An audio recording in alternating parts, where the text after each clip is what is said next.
Grigori Rasputin. Para unos, el depravado, el monje loco. Para otros, un hombre santo, un místico poderoso, un sabio. Esta es la extraña historia de Grigori Rasputin, el misterioso consejero de la familia Romanov, la última familia imperial de Rusia. En enero de 1869, en la remota aldea rural de Pokrovsk, más allá de los montes Urales y a más de 2500 kilómetros de San Petersburgo, en la lejana y fría Siberia occidental, nació Grigori Yefimovich Novik, en el seno de una familia campesina. Como muchos otros campesinos rusos, creció sin privilegios, y aunque asistió a la escuela siendo chico, permaneció básicamente analfabeta toda su vida. A los 19 años se casó con una chica del pueblo con quien llegó a tener hasta 7 hijos, aunque solo 3 llegaron a ser adultos: Dmitri, María y Bárbara. A simple vista, la vida de aquel campesino parecía enteramente normal. Sin embargo, ya se ganaba fama de ser promiscuo y fuerte bebedor, de modo que con el tiempo le pusieron el sobrenombre de Rasputin, que significa disoluto o depravado en ruso. El caso fue que, con todo, Rasputin siguió una vida de campesino, hasta que tuvo una inquietud religiosa en 1892, cuando dejó a su familia para viajar hasta el monasterio de Verkhoturye, donde permaneció unos 3 meses. Al final, aunque no se ordenó como monje, regresó a Pokrovsk como hombre santo y sanador místico. Algunos rumores lo ligaron a una oscura secta llamada los Klisti o Flagelantes, que creían que el libertinaje y los excesos, además de ciertos rituales secretos, los acercaba a una auténtica experiencia mística y divina. Como Rasputin, a pesar de presentarse como hombre santo y como hábil sanador místico, era también tan promiscuo y bebedor que muchos pensaron que se había integrado a esa secta. Sin embargo, nunca se pudo probar su supuesto vínculo con ella. El caso fue que hacia 1897, Rasputin emprendió un viaje mucho más lejano que lo llevó por muchos lugares, incluyendo Jerusalén y varios lugares de Grecia. De ese viaje, regresó más convencido que nunca de ser un hombre santo, un ser dotado con habilidades curativas, merecedor de gran respeto. Incluso se decía a sí mismo un Cristo en miniatura, y aunque nunca dejó de apoyar financieramente a su esposa, su vida nunca más volvió a ser la del campesino que había sido. En 1903 llegó por primera vez a San Petersburgo, donde fue bien recibido inicialmente por la Iglesia Ortodoxa y donde entró en contacto con las corrientes místicas y ocultistas del momento. Quizá fue entonces cuando aprendió o refinó sus habilidades de hipnotista, que emplearía toda su vida. Sin embargo, su mayor fama, la que él había cultivado desde hacía años, seguía siendo la de ser un gran sanador que se valía de poderes extraordinarios.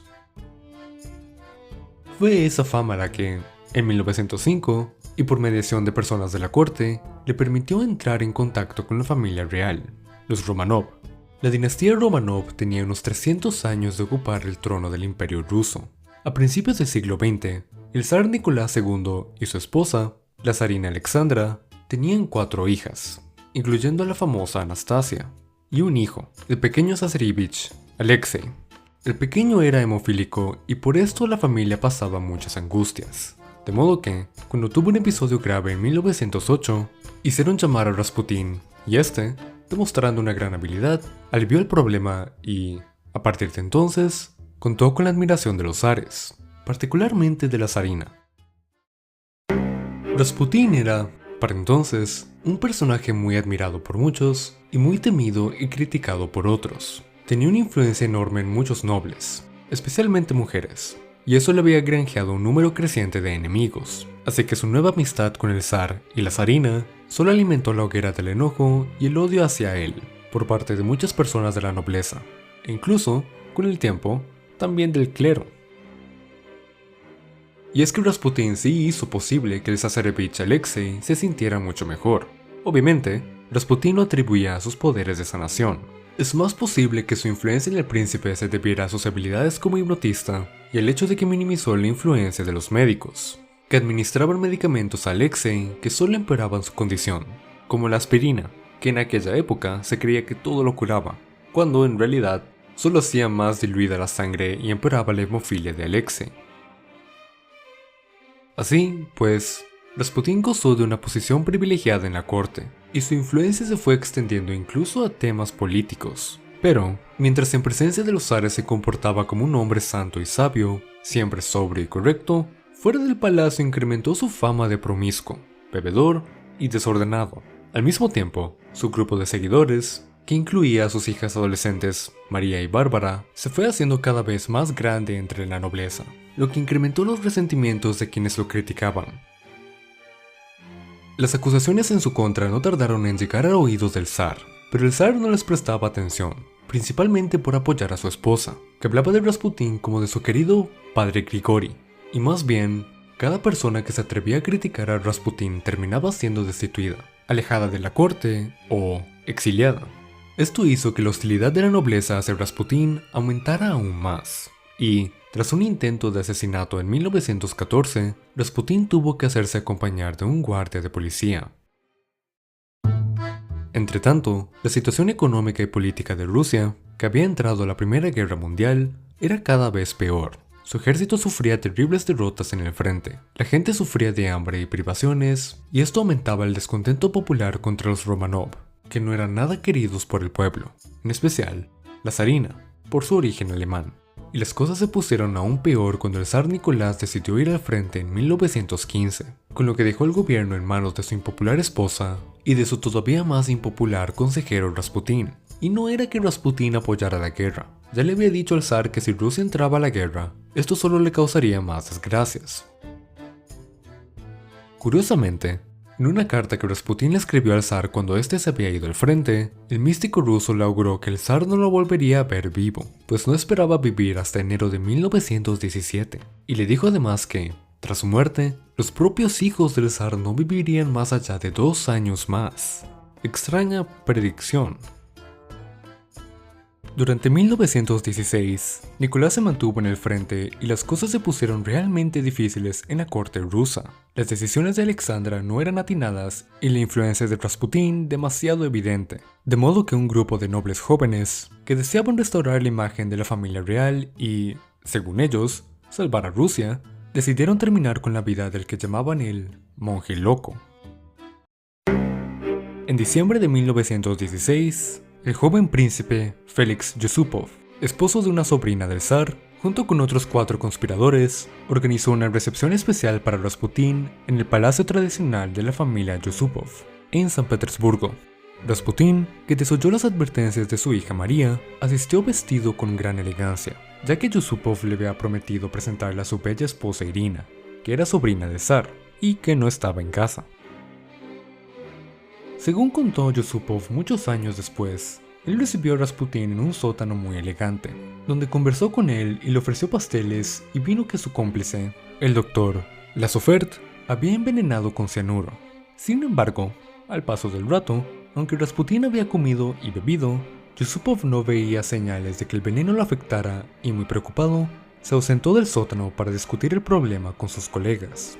Al final, decidieron que lo mejor era dispararle. Así que Yusupov, armado con una pistola de su escritorio, regresó al sótano donde encontró a Rasputín quejándose de malestares, pero aún vivo. Así que, cuando Rasputín se puso de pie, Yusupov le disparó al pecho y lo derribó. Sus colegas revisaron el cuerpo y Lasofert lo declaró muerto. Entonces regresaron arriba para discutir lo que harían con él. Sin embargo, según cuenta Yusupov, él regresó para verificar el cadáver y, para su sorpresa, Rasputín se levantó de nuevo y se lanzó sobre él, rugiendo furioso, a pesar del veneno y la herida. Aterrado, Yusupov regresó con sus colegas, y uno de ellos, Vladimir Purishkevich, miembro de la Duma y gran enemigo de Rasputín, bajó armado con su propia pistola, pero descubrió que Rasputín se había arrastrado fuera del sótano hasta un jardín cubierto de nieve y trastabillaba agonizante. Purishkevich le disparó 2 veces sin acertarle, pero la tercera logró derribarlo por la espalda. Entonces, se acercó al monje y lo ultimó con un disparo a la cabeza. Luego de estos eventos, los otros conspiradores, incluyendo al doctor y a un gran duque primo del zar, llamado Pavlovich, tomaron el cuerpo y lo llevaron en el auto del duque hasta el río Neva, a donde lo arrojaron a través del hielo. Los rumores de la desaparición de Rasputín pronto se esparcieron por San Petersburgo y por instancia de la zarina, la policía inició su búsqueda, hasta que halló su cuerpo congelado en el río. Gran parte de la nobleza se alegró por esto, pero otros se indignaron, incluyendo personas del pueblo que veían a Rasputín como uno de los suyos. El informe del médico forense determinó que el cadáver de Rasputín tenía 3 impactos de bala, pero no había trazas de veneno, y luego fue entregado a los zares para su entierro, el cual fue realizado en secreto. Las autoridades arrestaron a los conspiradores, y luego, Yusupov fue exiliado a los terrenos de su familia, muy lejos, y el duque Pavlovich fue enviado al frente persa, lo cual, a la larga, le salvó la vida, pues cuando estalló la revolución de 1917, se hallaba muy lejos. Luego del estallido de la revolución, el zar abdicó y su familia fue hecha prisionera, mientras la tumba de Rasputín era localizada por el nuevo gobierno y sus restos quemados para evitar peregrinaciones. Y así terminó Rasputín. Sin embargo, años después, María, la hija de Rasputín, contradijo el relato de Yusupov, diciendo que a su padre no le gustaban los dulces y que jamás habría comido pastel, de modo que es posible que el relato de Yusupov solo hubiera escondido una fría ejecución. Como fuera, la controversial figura de Rasputín siguió teniendo una oscura fama en todos los años que siguieron a su muerte, y aún hoy en día, muchos siguen creyendo en sus supuestos poderes sobrenaturales. Curiosamente, tal como Rasputín le había pronosticado al zar, ninguno de sus hijos vivió más allá de 2 años después de la muerte del monje. Ninguno, ni siquiera Anastasia. Pero esa es otra historia.